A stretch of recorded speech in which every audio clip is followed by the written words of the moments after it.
Bonjour les toqués du Tic Tac. Aujourd'hui une émission particulière puisque ça va être le challenge père-fils. Dans la maison du bail où nous attend Stéphane Siechka, le patron de la revue des montres, il y a, voilà mon fils qui arrive. Il n'a rien trouvé de mieux que de se déguiser en Franck Sensé. C'était vraiment court. Salut papa, et surtout bonjour les toqués du Tic Tac. Bon, t'as une idée des montres que tu vas choisir? Ouais, j'ai tout en tête. T'as tout en tête? J'ai tout en tête. Alors on y va, on va choisir les montres et après on attaque.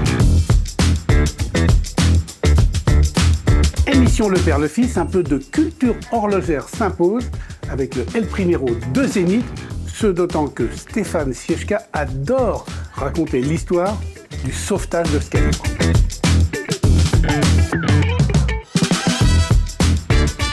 Cartier, l'aviation que j'adore, donc je vais prendre le modèle qui va avec.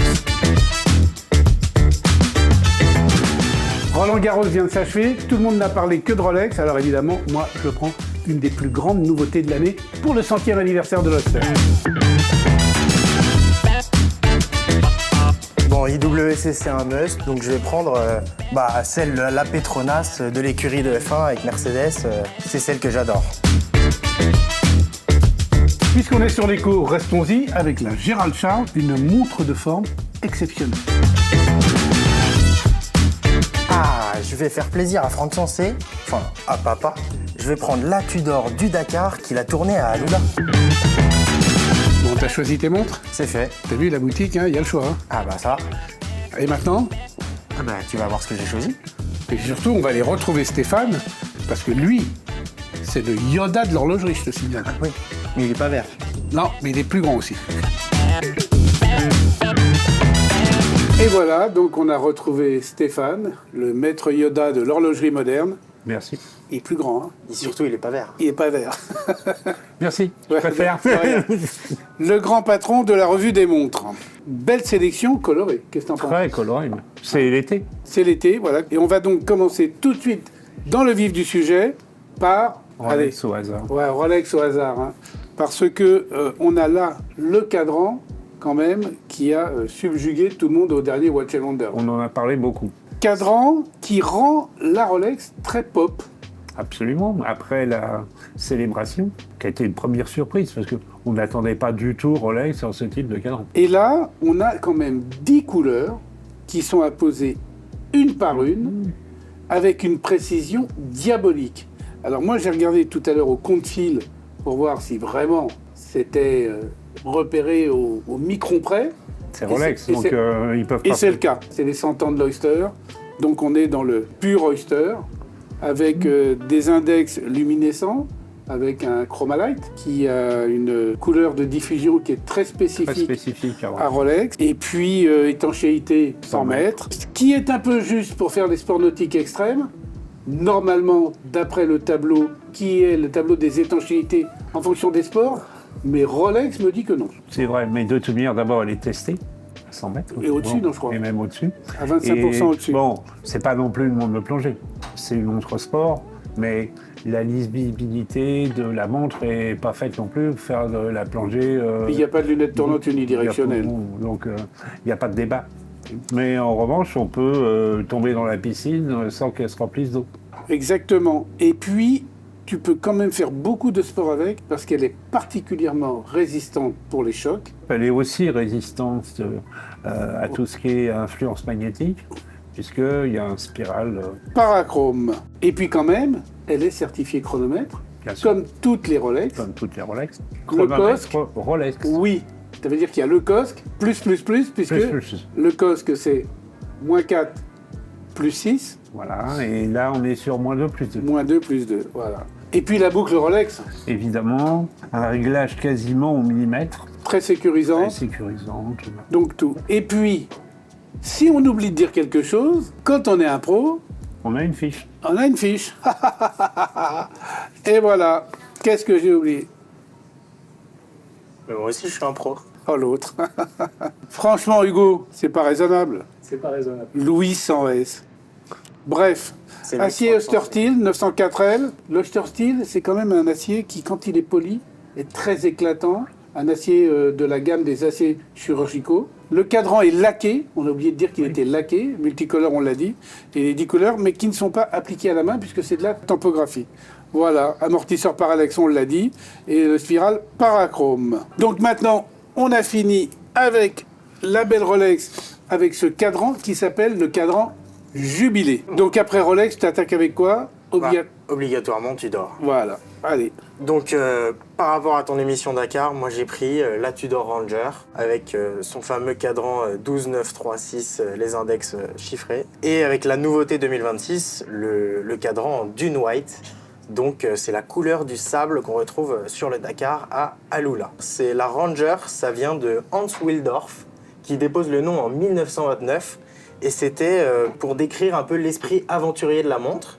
Et la Ranger, elle, de chez Tudor, elle est inspirée de l'expédition British North Greenland en 1952, dont on a fêté les 70 ans en 2022, dans laquelle, en fait, ils testaient dans des conditions extrêmes les Oyster Prints pendant cette expédition. Je crois d'ailleurs que pendant l'expédition, il y a un écrit du patron de l'expédition qui dit « Nous n'avons jamais remonté la montre et elle est restée à notre poignet tout le temps et elle a parfaitement fonctionné en nous donnant l'heure exacte. » J'ai souvenir de ça.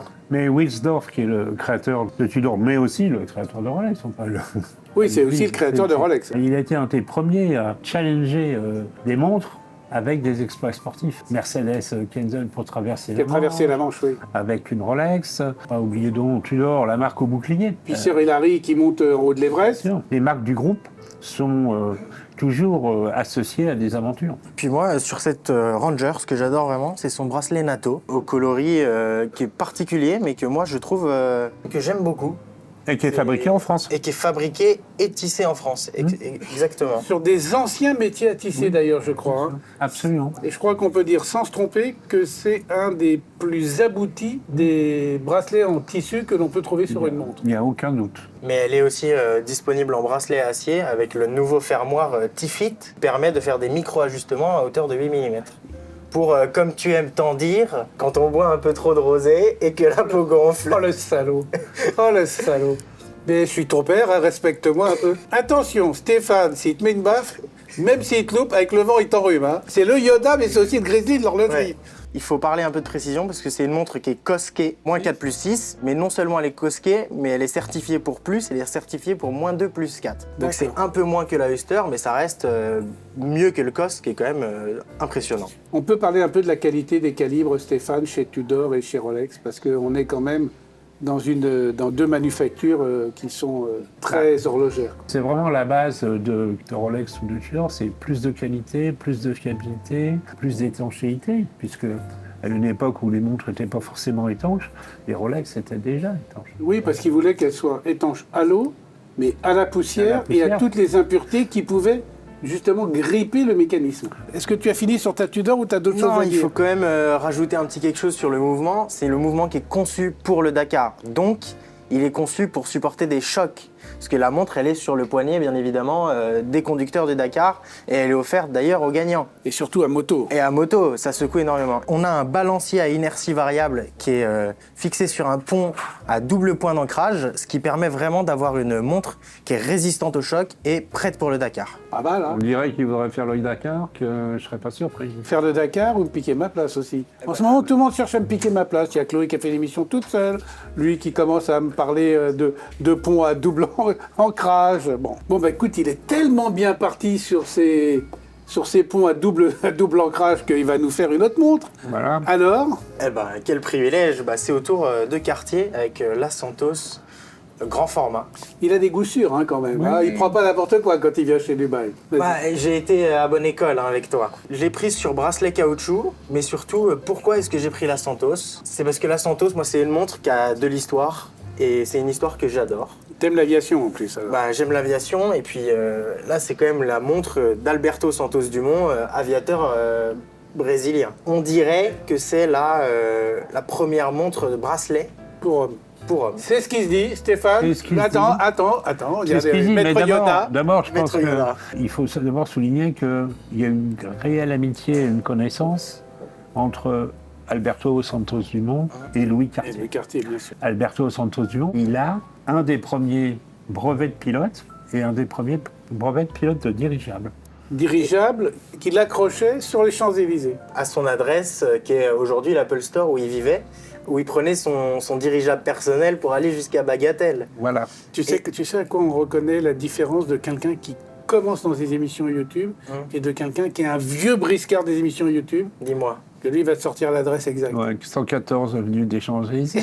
Tu vois? Eh ben là, on voit le maître Yoda. On voit le maître Yoda. Je savais qu'il savait. Et il a besoin d'une montre. Et il va voir son copain Louis XIV, il lui dit, il faut que tu me fasses une montre. Je crois que très exactement, il avait dit... Bah, il lui dit, moi j'ai une montre de poche, quand je pilote, c'est quand même pas pratique. Est-ce que tu peux me trouver une solution? Voilà. Et c'est là que Louis Cartier, lui, en 1904, il lui dit, eh ben, tu vas la porter au poignet. Et c'est donc, comme on dit, une des premières montres, si ce n'est la première montre. Pour Portée homme. au poignet. Pour homme. Parce que la première montre bracelet, c'est la reine de Naples Oui, il y a une reine de Naples. pour chez Breguet. Hein, les historiens se bagarrent toujours sur les premières, Ça les occupe. mais ça les occupe. Et la reine de Naples est considérée comme la première montre bracelet. Et elle est pour femmes. Maintenant, tu vas nous parler un peu de la montre côté technique. Bah, déjà, sur cette montre-là particulièrement, c'est le revêtement ADLC, Amorphous Diamond Like Carbon, qui permet d'avoir un revêtement et une montre qui est anti-rayures et anti-corrosion. Le combo parfait pour l'été et pour la porter souvent. Et ce n'est pas du carbone. Non, c'est un revêtement. Revêtement, like carbone. Hein. Souvent, on fait la Projeté confusion. sous vide. C'est l'une des rares montres Cartier avec un bracelet en caoutchouc. C'est vrai. C'est relativement rare chez Cartier. Et puis, on est quand même dans une montre de forme. Bien sûr. Et la montre de forme, c'est l'apanage de la maison Cartier. C'est une des grandes signatures de Cartier. Bah, la forme de la Santos, c'est une forme qui est iconique et que ses vis apparentes. Et puis pour ceux qui n'aiment pas le bracelet caoutchouc, on a le Quick Switch qui permet de changer de bracelet facilement et sans outils. Et pour les modèles acier, on a aussi le Smart Link qui permet d'enlever des maillons et d'en rajouter Sans outils. sans outils non plus. Parlons un peu des codes Cartier, parce qu'elle a quand même tous les codes Cartier.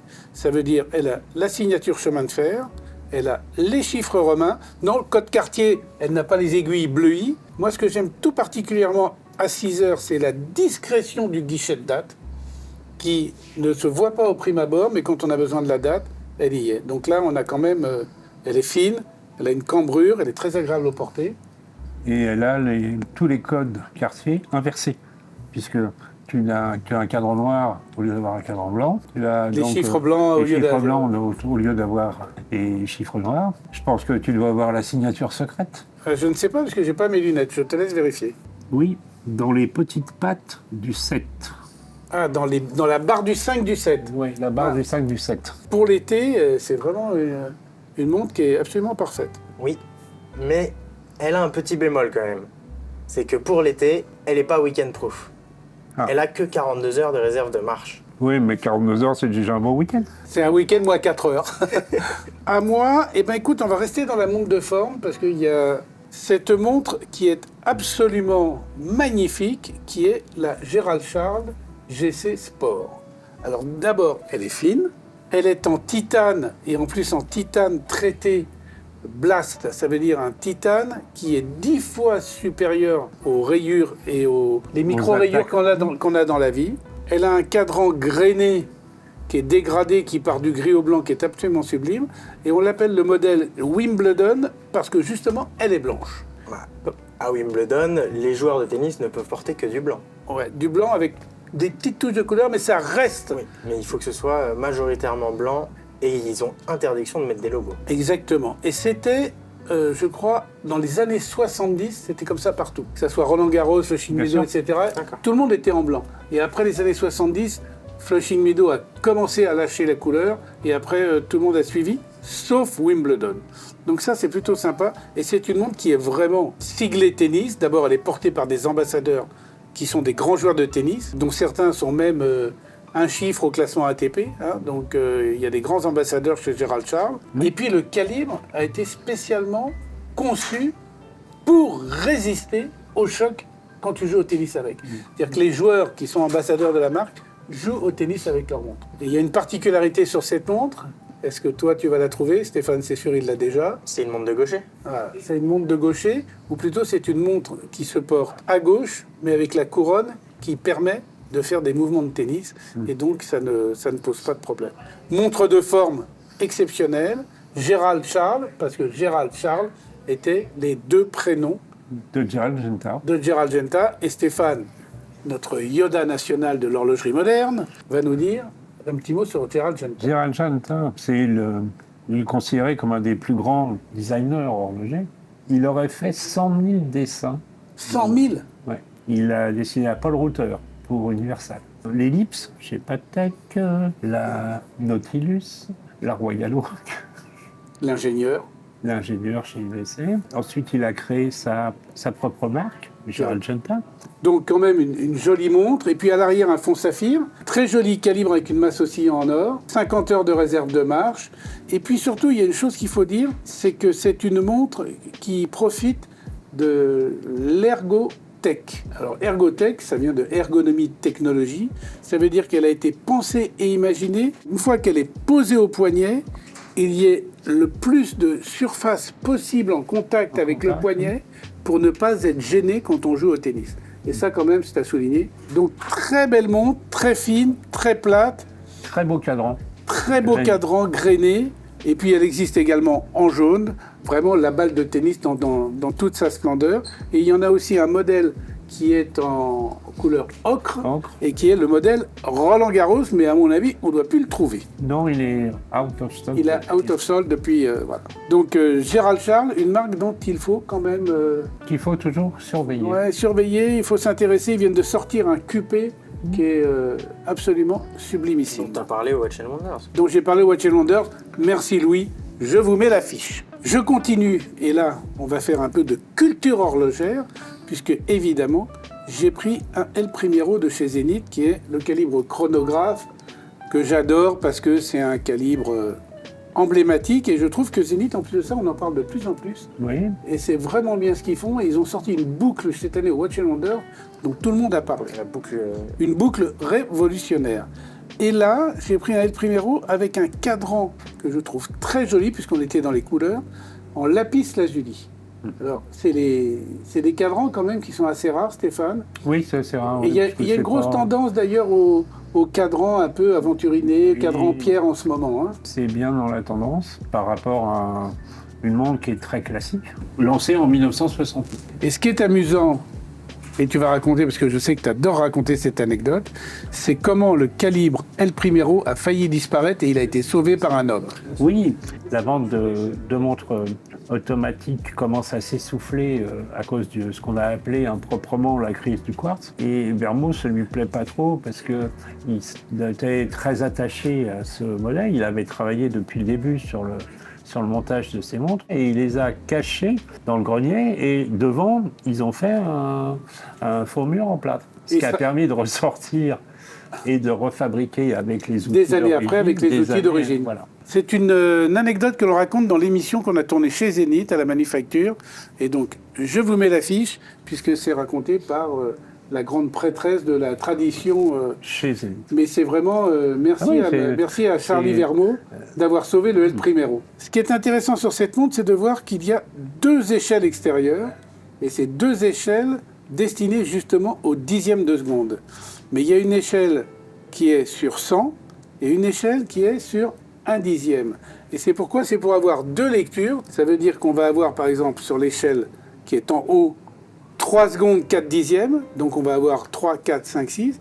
Alors que c'est 3 secondes 4 dixièmes, bah sur l'autre échelle, ça va être 34, puisqu'il y aura 34 dixièmes. Donc il y a une double échelle de lecture, ce qui est assez rare et assez intéressant à voir. 36 000 alternances par heure, un superbe calibre, roue à colonne évidemment Stéphane, la noblesse du calibre. Et franchement, ce calibre qui a en plus, c'est un calendrier complet.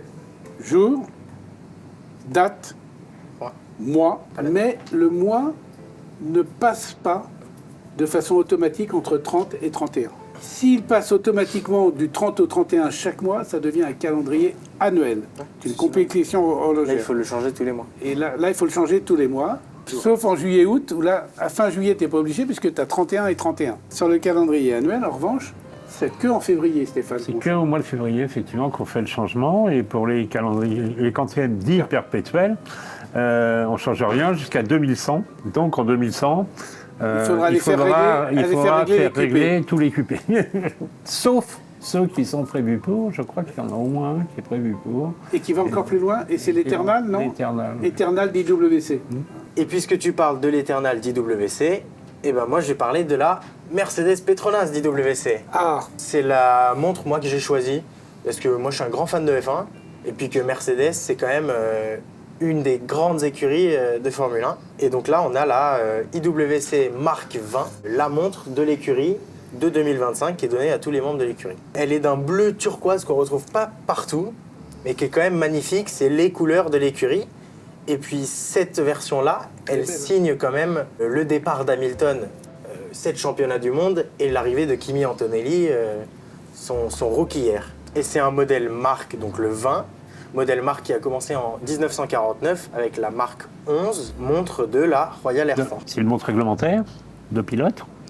C'est une hack watch, c'est-à-dire que pour pouvoir se caler avec un chronomètre de marine, pour avoir l'heure tout à fait exacte, on tire sur la couronne, le mécanisme s'arrête et on fait un stop second. Un stop second.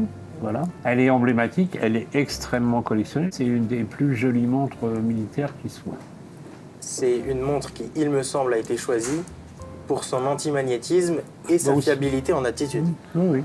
Parce que tu dois avoir un boîtier en fer doux à l'intérieur, non? Il y a une capsule en fer doux à l'arrière. Et c'est la 3e des montres de F1. On peut aussi parler un peu du bracelet, parce que le bracelet, il est quand même très très très étudié, parce qu'il est doté de croisillons qui le laissent légèrement plus haut sur la peau pour éviter le problème de sudation qu'on peut avoir avec des bracelets en caoutchouc plats. Donc ça te fait une mini ventilation qui se balade entre la peau et le bracelet. Et ça, ce sont les croisillons qui ont été faits pour ça. Donc ça, c'est quand même très sympa. Et puis sur le bracelet, on a quand même aussi le mécanisme Easy Exchange. Regarde. Qui permet un quart de millième de seconde facilement de mettre à la main sans outil les bracelets. Comme sur la Cartier d'ailleurs. Comme le Quick Switch Cartier, exactement. Mais là, ça veut dire qu'on peut très bien la monter aussi, si on veut, sur un bracelet en caoutchouc noir, et elle est très jolie sur un bracelet en caoutchouc noir. Le boîtier est en titane? Il est en titane de grade 5, ce qui permet quand même d'avoir une montre qui est extrêmement légère et qui est confortable au poignet. La réserve de marche? 5 jours de réserve de marche. Donc contrairement quand même à la Cartier et à la Tudor, qui sont de 42 et de 70 heures respectivement, là, on joue dans une autre catégorie avec presque une semaine proof. Ouais. Presque une semaine proof. Tu vois, on invente des nouveaux trucs. En fait, il faut 2 montres. Il en faut une comme ça pour les 5 jours et une pour 3 jours. C'est ça, il faut une montre pour la semaine et une montre pour le week-end. Elle est particulièrement jolie dans cette configuration turquoise pour l'été. Je trouve que c'est vraiment quelque chose de très sympa.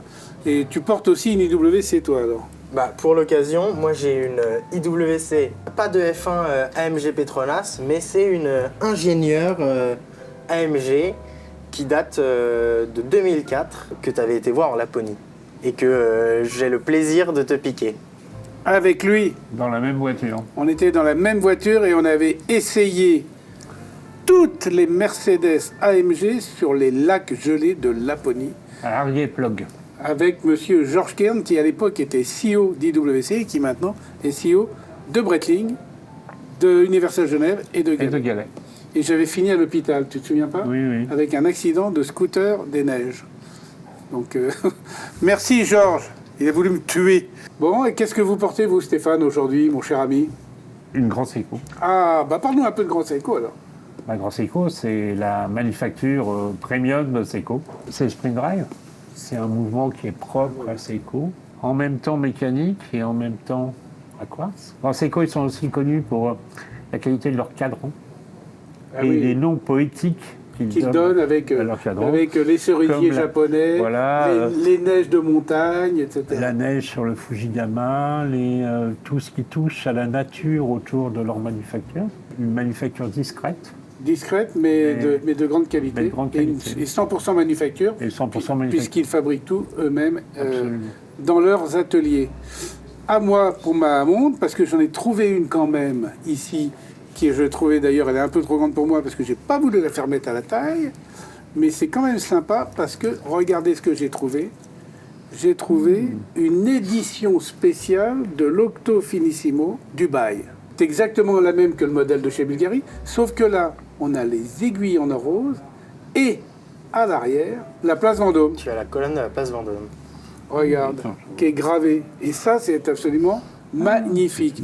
Hyper confortable au porté, Extra plate. extra plate, enfin dans la lignée C'est du titane DLC. titane ADLC comme Comme celui-ci. celui de la Cartier. Et là, on est Et vraiment t'es sur une édition limitée à 30 Édition. exemplaires. 30 exemplaires 30 exemplaires. Et là, on a la 24, comme on peut le voir, sur sur la couronne. Mais comment tu sais ça, toi? Tu t'es rencardé? Je révise. Très jolie montre. Hein. Très, très Moi, bon. je suis un grand fanat de la collection Octo Finissimo. C'est des super montres. Et alors, réserve de marche? Eh bien, 8 jours ou 10 jours, on ne sait pas. C'est vous qui laisserez le commentaire, puisque j'ai oublié si la réserve de marche est 8 jours ou 10 jours. En tout cas, vraiment très jolie montre que vous verrez dans les magnifiques gros plans que vous avez eus pendant toute l'émission, grâce aux équipes techniques de Hugo et de sa société de production. Les décors étaient de Roger Hart, les costumes étaient de Donald Caldwell, et nous avons un magnifique tableau derrière, à côté, qui a été fait par Pierre Dubail, et Stéphane va nous parler de l'exposition qui aura lieu en fin d'année. À partir du 3 décembre, à la Haute École de Joaillerie, Pierre Dubail exposera ses dernières toiles Que vous pourrez que acheter vous pourrez acheter. pour financer Voilà. l'école. Et la Haute École de Joaillerie, c'est 58 rue du Louvre. La vente de tous les tableaux de Pierre Dubail, c'est toujours au bénéfice de l'école. Au bénéfice de l'école et de la formation, donc de l'école de De l'école, la voilà, joaillerie. pour former de jeunes joailliers. C'est bien de finir par un petit truc caritatif. Bien sûr. Voilà, c'était l'émission des montres en couleur, avec comme invité le Yoda de l'horlogerie moderne. Ça va lui rester, ça, le va Yoda être de terrible. l'horlogerie moderne. Pas vert, mais avec des plus petites oreilles. Voilà. Pas vert, mais avec des C'est plus gentil, petites surtout oreilles. les oreilles. Merci, restez connectés. J'espère que cette émission vous a plu. Tel père, tel fils, tel oncle, on va dire. Et je me vengerai la prochaine fois, je viendrai avec un chapeau de Yoda. D'accord. Et donc, à la prochaine fois, Stéphane avec un chapeau de Yoda. Surtout, laissez en commentaire si vous voulez voir ça. Merci et à tout à l'heure. On a oublié un truc. Quoi? Mais tu manques à tout tes devoirs. Quand ces montres sont arrêtées. Elle donne l'heure exacte 2 fois par jour. Ah, bah quand même. Heureusement que je suis là. Vous voyez, il y a encore besoin de moi dans cette L'élève émission. n'a pas encore dépassé le maître. Le maître, c'est lui. Allez, à tout à l'heure.